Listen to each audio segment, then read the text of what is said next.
गोपीनाथ मुंडे काँग्रेसमध्ये आले असते तर त्यांचे प्राण वाचले असते असं संजय राऊत यांनी म्हटलंय। पृथ्वीराज चव्हाण यांच्या दाव्यानंतर आता राऊतांचं हे मोठं वक्तव्य। गोपीनाथ मुंडेंचा भाजपमध्ये छळ झाला होता असंही राऊत म्हणाले। गोपीनाथ मुंडेंचा अपमान केला जात होता असंही राऊतांनी म्हटलंय। गोपीनाथ मुंडे काँग्रेसमध्ये येणार होते असा गौप्यस्फोट पृथ्वीराज चव्हाण यांनीही केला होता आणि त्यानंतर राऊतांचं हे वक्तव्य। पिताजींना आम्ही काँग्रेसमध्ये घ्यायचा प्रयत्न केला, मी मुख्यमंत्री असताना आमचं सगळं ठरलं।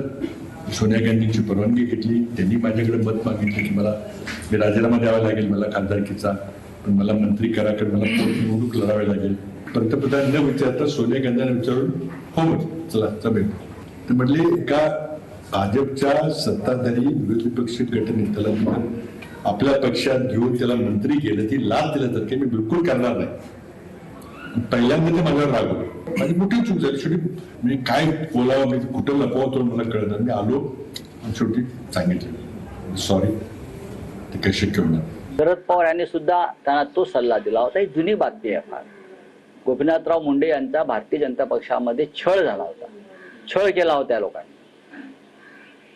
मानसिक दृष्ट्या त्यांच्यावरती आघात केले जात होते, त्यांचा अपमान केला जात होता गोपीनाथरावांचा। आम्हाला माहिती आहे, आम्ही दिल्लीमध्ये होतो तेव्हा ते पवार साहेबांना भेटले, ते काँग्रेसच्या नेत्यांना भेटले, पण मनमोहन सिंग हे एक सज्जनग्रस्त होते।